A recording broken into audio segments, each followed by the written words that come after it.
नमस्कार, आप देख रहे हैं देवरी दर्पण और मैं हूं आपके साथ ममता दुबे। चलिए रुक करते हैं खबर की तरफ। नमस्कार, देवरी दर्पण में आपका स्वागत है। इस समय मैं जनपद मिर्जापुर में और हमारे साथ मौजूद हैं सतीश मित्र जी और हम जानना चाहेंगे अभी फिलहाल में जो है कि राजू कनौजिया जी को जो है धमकी मिली है और उसके बाद अभी आशीष पटेल जी को भी धमकी मिली थी, तो इस पर हम बात करना चाहेंगे क्योंकि ये जो भाजपा की सरकार है गुंडा राज नहीं है और भ्रष्टाचार मुक्त है, तो ऐसी घटनाएं क्यों हो रही है, इस पर हम चर्चा करेंगे।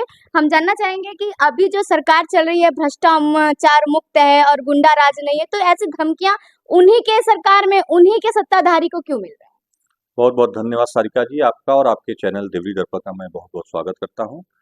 ये देखिए, भ्रष्टाचार मुक्त हो गया, गुंडा राज मुक्त हो गया, ये भाषणों वाली सरकार है, जुमलों वाली सरकार है। ये आए दिन एक नया नया जुमला देते हैं, नया नया भाषण देते हैं। बाकी हकीकत पर, जमीनी स्तर पर क्या स्थिति है, इसको आपके माध्यम से जनता भी देख रही है, हम लोग भी देख रहे हैं। आप बताइए, कह रहे हैं कि गुंडा राज नहीं है, अपराध मुक्त उत्तर प्रदेश हो गया, जीरो टॉलरेंस की बात कर रहे हैं। मिर्जापुर की मैं बात करूं तो मिर्जापुर में आशीष पटेल से बड़ा तो कोई नेता वर्तमान में नहीं है सरकार का, क्योंकि उनकी पत्नी सांसद हैं, मंत्री भी हैं केंद्र सरकार में, ये प्रदेश सरकार में मंत्री हैं, और आशीष पटेल को धमकी मिल रही है। राजू कनौजिया जो जिले के प्रथम नागरिक है, जिला पंचायत के अध्यक्ष हैं, जिले के प्रथम नागरिक हैं, उनको धमकी मिल रही है। तो जब इतने बड़े नेता ही इस सरकार के नहीं सुरक्षित है, अपने आप को महसूस कर रहे हैं, तो आम जनमानस की क्या स्थिति होगी, ये विचारणी है, ये सोचनी है। ये सरकार के लोग समझे कि जब इनके इतने बड़े नेता जो परमानेंट सिक्योरिटी में घूम रहे हैं, जो परमानेंट जिनको सिक्योरिटी मिली हुई है, जो इतने बड़े पदों पर हैं, जब उनको जान से मारने की धमकियां मिल रही हैं आए दिन, उनका एफआईआर नहीं दर्ज हो रहा है। सबसे बड़ी बात देखिए कि जब इतने बड़े नेताओं का एफआईआर नहीं दर्ज हो रहा है, तो आम जनमानस के साथ कोई घटना दुर्घटना हो जाए तो आम जनमानस क्या मूल्य के थानों पे जाएगी, कैसे उनका एफआईआर होता होगा, ये विचार करने की बात है। जी, अभी आप लोगों ने देखा कि किस तरीके से जो कनौजिया समाज है, धोबी समाज है, उन्होंने एसपी को पत्रक दिया और डीएम कार्यालय जाकर के धरना प्रदर्शन किया कि जो कितनी मुश्किलों से एफआईआर दर्ज हुआ, लेकिन एफआईआर दर्ज करने के बाद भी जो है गिरफ्तारी नहीं। प्रथम नागरिक जो है अपने मिर्जापुर के, उनके लिए पूरा धोबी समाज उतर के आया है मैदान में।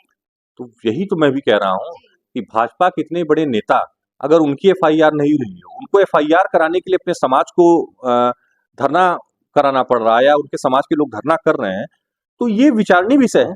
लेकिन मैं बस आपके माध्यम से इतना कहूंगा कि जो वर्तमान की सरकार है, ये जो गुंडा राज की बात कर रहे हैं कि गुंडा राज खत्म हो चुका है, अपराधी सब उत्तर प्रदेश छोड़कर भाग गए हैं, तो अगर अपराधी उत्तर प्रदेश छोड़कर भाग गए तो आशीष पटेल जी को, राजू कनौजिया जी को धमकी कौन दे रहा है, ये समझने की बात है, सोचने की बात है। दूसरी बात, जब आप भ्रष्टाचार की बात करें तो भ्रष्टाचार का भी आलम आप देख रही हैं।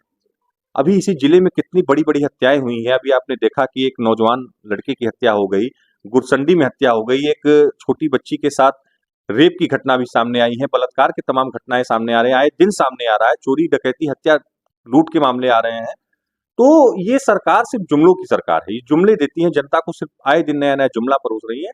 बाकी भ्रष्टाचार इनकी सरकार में बहुत बढ़ गया है। घटनाएं, हत्या डकैती छिनैती लूट अपहरण, ये घटनाएं बढ़ गई हैं और इस पे मुख्यमंत्री जी को एक्शन लेने की जरूरत है, यहाँ के शासन प्रशासन को एक्शन लेने की जरूरत है। जो एक्शन नहीं लिया जा रहा है, जिस अनुसार एक्शन लिया जाना चाहिए, वो एक्शन नहीं लिया जा रहा है। क्या आपको लगता है कि जब अखिलेश यादव जी मुख्यमंत्री होंगे तो ये सारे भ्रष्टाचार रोकने का ये देखिए, अखिलेश जी जब सरकार में थे तो जहां भी अपराध सामने आ रहा था, वो चाहे समाजवादी पार्टी के लोग ही थे, उन पर भी कार्रवाई अखिलेश जी ने किया था। अखिलेश जी ने अपने विधायकों के ऊपर, अपने मंत्रियों के ऊपर भी कार्रवाई किया था। यही क्रमशः हाल बसपा में भी था। बहुजन समाज पार्टी की जब मायावती जी की सरकार थी तो उन्होंने भी अपने विधायकों सांसदों पर कार्रवाई किया था। लेकिन आज की जो सरकार है, इनके यहाँ जो भारतीय जनता पार्टी का चोला पहन ले रहा है, जो भारतीय जनता पार्टी का पट्टा पहन ले रहा है, वो जैसे वॉशिंग मशीन में धुलाई हो जाती है, तुरंत उसकी धुलाई हो जा रही है, वो तुरंत साधु सन्यासियों की श्रेणी में जा रहा है। और जो इनका भारतीय जनता पार्टी में जब तक नहीं गया है, उसको ये लोग क्रिमिनल मानते हैं, और जब वही क्रिमिनल इनकी पार्टी में शामिल हो जाता है तो वो साधु सन्यासी के रूप में माना जाता है। तो ऐसा इस देश की राजनीति में पहले कभी नहीं हुआ है, जो वर्तमान में देखने को मिल रहा है। और भाजपा की मैं क्या कहूँ, भारतीय जनता पार्टी के लोग जिस तरीके की राजनीति कर रहे हैं, इनके पास धर्म की राजनीति, हिंदू मुसलमान की राजनीति, जातियों में लोगों को बांट कर राजनीति करने का, और जो संविधान तोड़ने की बात ये लोग आए दिन करते रहते हैं, ये वास्तविकता में संविधान विरोधी लोग हैं। आए दिन बाबा साहब भीमराव अम्बेडकर जी का ये अपमान करते हैं। अभी आपने देखा कि दिल्ली के जो चीफ मिनिस्टर का कार्यालय था उसमें बाबा साहब भीमराव अम्बेडकर की फोटो लगी थी, और जैसे ही नई मुख्यमंत्री ने वहां लिया तो बाबा साहब भीमराव अम्बेडकर की फोटो वहां से हट गई।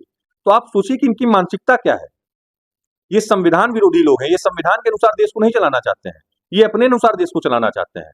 लेकिन देश की जनता अब ये समझ रही है, उत्तर प्रदेश की भी जनता समझ रही है, और आने वाले समय में अब देखिएगा कि एक बड़ा परिवर्तन सामने आएगा। जैसा कि आप देख रहे हैं कि सतीश मिश्रा जी ने बहुत ही अच्छी बात कही।